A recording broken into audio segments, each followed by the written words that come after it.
Et voilà, ces personnages vont vous jouer l'histoire d'Antigone. Antigone, c'est la petite maigre qui est assise là-bas et qui ne dit rien. Elle regarde droit devant elle. Elle pense.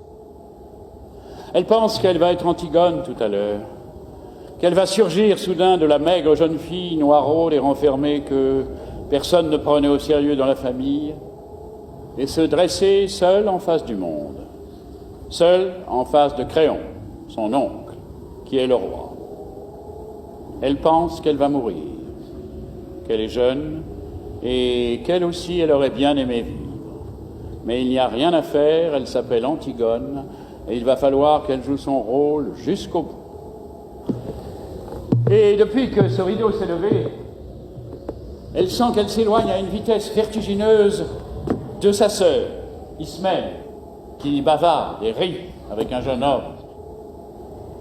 Elle sent qu'elle s'éloigne de nous aussi, qui sommes là, bien tranquilles à la regarder. De nous qui n'avons pas à mourir ce soir. Le jeune homme avec qui parle la blonde, la belle, l'heureuse Ismène, c'est Aimon, le fils de Créon.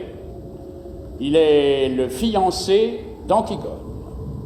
Tout le portait vers Ismène.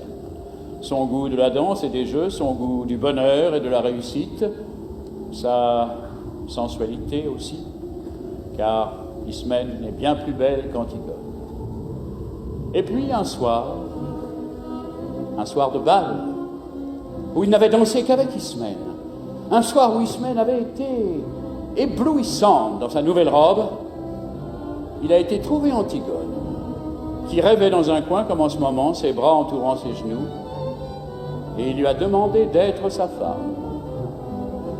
Personne n'a jamais compris pourquoi. Antigone a levé sans étonnement ses yeux graves sur lui, et lui a dit oui, avec un petit sourire triste. L'orchestre attaquait une nouvelle danse. Ismène riait aux éclats là-bas, au milieu des autres garçons.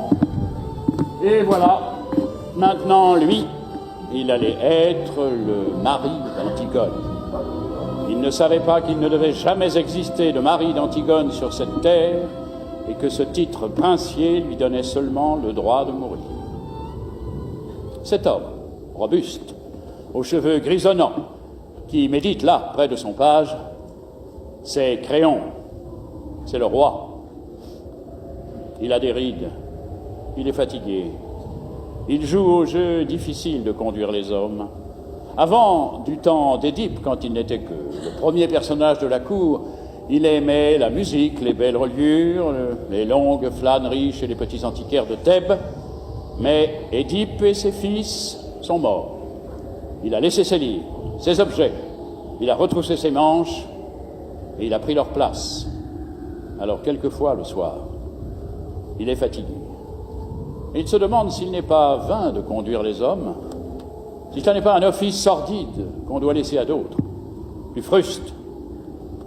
Et puis, au matin, des problèmes précis se posent qu'il faut résoudre, et il se lève, tranquille, comme un ouvrier au seuil de sa journée.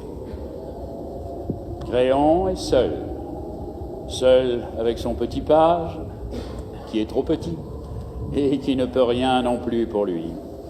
Ce garçon là-bas au fond, qui rêve, adossé au mur, solitaire, c'est le messager. C'est lui qui viendra annoncer la mort d'Aimon tout à l'heure. C'est pour cela qu'il n'a pas envie de bavarder ni de se mêler aux autres. Il sait déjà. Enfin, ces trois hommes qui jouent, ce sont les gardes. Ce ne sont pas de mauvais bougres, ils ont des femmes, des enfants et des petits ennuis comme tout le monde. Mais ils vous emploieront les accusés le plus tranquillement du monde tout à l'heure. Ils sont dépourvus de toute imagination. Ce sont les auxiliaires, toujours innocents et toujours satisfaits d'eux-mêmes, de la justice, pour le moment, jusqu'à ce qu'un nouveau chef de Thèbes, dûment mandaté, leur ordonne de l'arrêter à son tour. Ce sont les auxiliaires de la justice de Créon.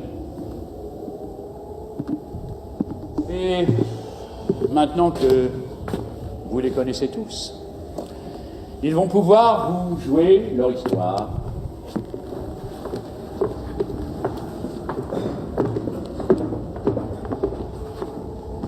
Elle commence au moment où les deux fils d'Édipe, Éthéocle et Polynice, qui devaient régner sur Thèbes 1 an chacun à tour de rôle, se sont battus et entretués sous les murs de la ville. Éthéocle, l'aîné, au terme de la première année de pouvoir, ayant refusé de céder la place à son frère. 7 grands princes étrangers que Polynice avait gagnés à sa cause ont été défaits devant les 7 portes de Thèbes. Maintenant, la ville est sauvée. Les 2 frères ennemis sont morts. Et Créon, le roi, a ordonné qu'à Éthéocle, le bon frère, il serait fait d'imposantes funérailles, mais que Polynice, le vaurien, le révolté, le voyou, serait laissé sans pleurs et sans sépulture, la proie des corbeaux et des chacals.